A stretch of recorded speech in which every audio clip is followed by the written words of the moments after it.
What it is, y'all, it's your old boy Pilk, and I'm coming back today with more Damachi. And I know you guys also like to see, obviously we've got the Datamines today, you guys also like to see the Before You Summon videos on these things. You want my perspective and all that on those. I will drop that this afternoon. I kind of threatened not to, but in hindsight, a lot of people look forward to that. So I will be dropping that video this afternoon. If you want to be the first to get that, make sure you subscribe, hit the notification bell down below. But first, let's just get into the Datamines. And I'll also cover the rebalances while we're here, because I kind of see that as part of all of this. Now, because they're not really summonable, so to speak. But there's not really a huge amount to talk about. It's really just the new banners. I know this is a massive update. Remember, they're doing this huge revamp to the weapon system, and so most of the update, I think, is probably just going to be the revamp to that system. Now, so obviously, we've got this banner. It's basically a rerun banner. Special gacha. It's like 3 different units rerun on each banner. I know some of these units are like absolutely necessary for a lot of teams. But once again, guys, unless you want to whale out for them, I would say save your free-to-play Iris. You're going to be much better saving that for the anniversary that's incoming here in the next few weeks. Only one time with the special whale banners.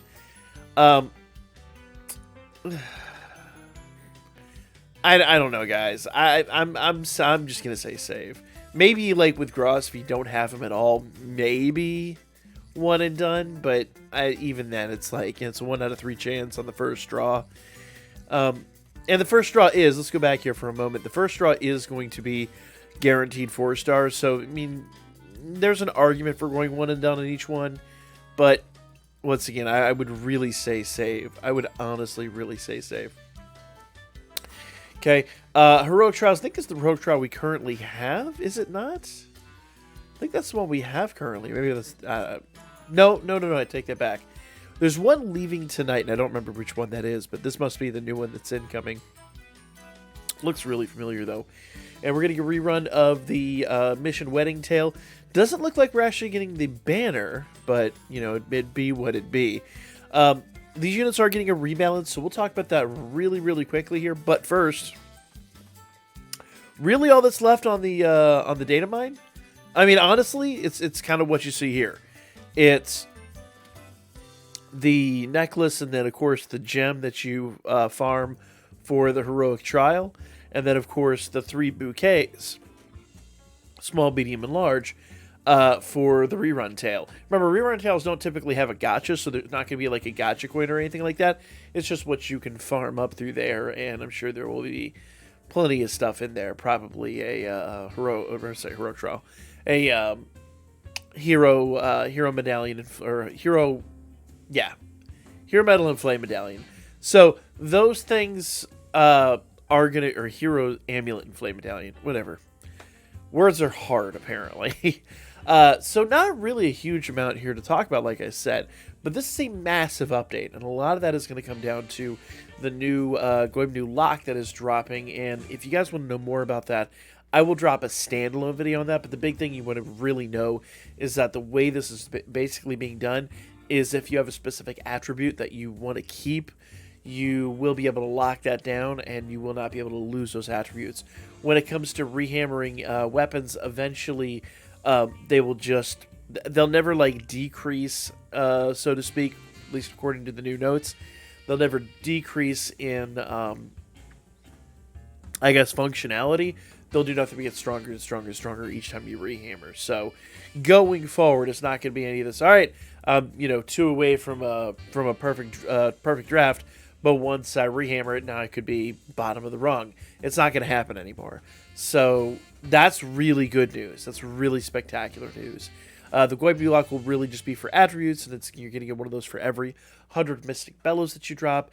And with that, basically what's going to happen is you get an attribute you like. Let's say you get Strength 30 and Agility 30. And you're like, man, I really want to, like, save and wait till I have, like, Strength 30, Agility 30, and maybe, I don't know, the second 15% critical. It's like the perfect spot for a lot of weapons. You'd say, okay, well, I'll lock the Strength 30, I'll lock the Agility 30, and then you can keep rehammering until you get another attribute that you either like more or that is like your perfect attribute. So you'll never lose the strength 30 or the agility 30 or whatever attribute you lock down. Just an example attribute. Once again, we'll cover more of that when it drops, but let's talk about the rebalances, okay? So, Longing Bride Lily, okay? So, the before numbers and the after numbers. Really... yeah. So, max HP from 25... okay. So, from 3645, 3645, doesn't look like there's any difference in her numbers. Her numbers here, I mean, I guess magic went up. 1761 before adjustment is now 1896. Agility goes from 977 to 1157. That's actually really, really, really big. Endurance also got a big bump from 528 to 561, so that's really good.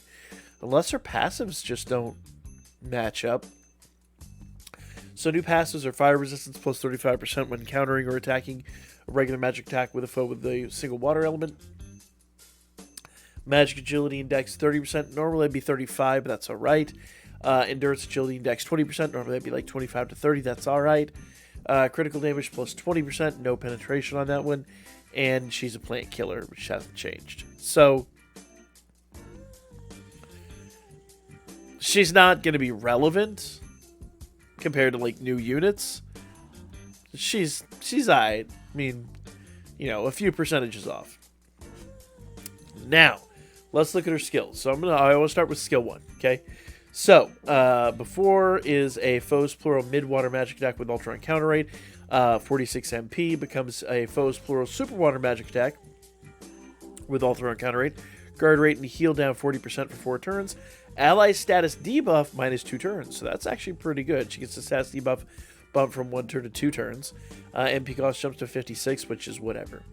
It's not going to hurt you. Wipe away. Foes plural fast.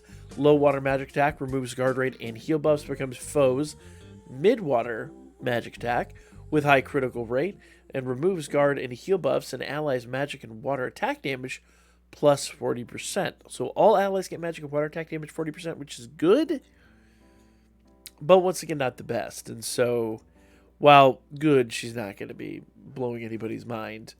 Consumed HP, though, goes from 67 down to 54. Hydroblast. Foes plural. High water magic attack with allies magic and water attack damage plus 30% for 2 turns. Becomes super water magic attack with temporary great magic boost and high critical rate. So, while I do say percentage boosts I like a lot, this magic and water attack damage basically goes from a foe's plural to like basically being tied in here, and then just becomes our basic single target attack. So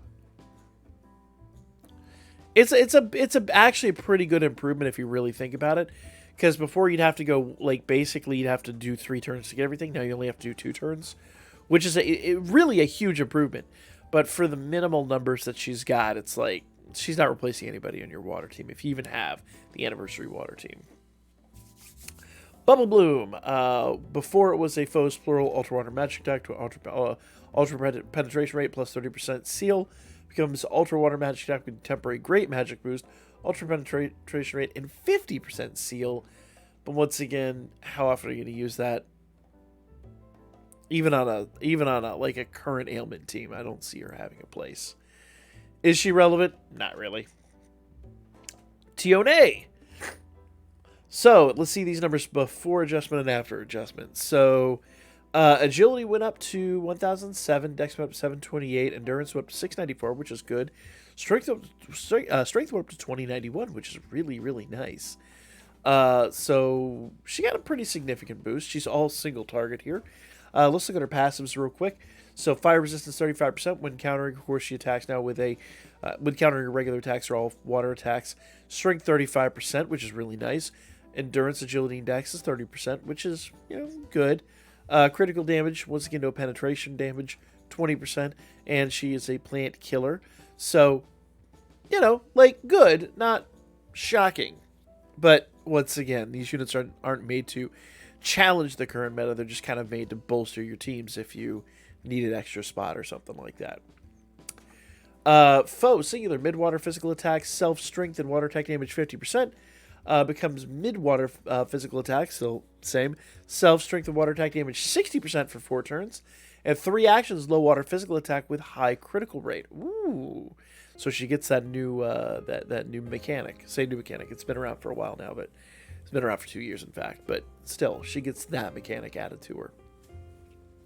Bridle Path Dash, foe singular, low water physical attack with allies, damage received attack, all target minus 25%. Becomes high water physical attack with water resist down 40%. Now that's really nice. That's really good, because if nothing else, she's a really good sack unit. And allies, damage received attack, all targets down 30%. So really, actually I like that buff on her. She's a really solid sack unit now. Like really, if you have this unit, you're probably going to sack her for your water team. That's really nice. Before adjustment, single-minded lover, foe singular.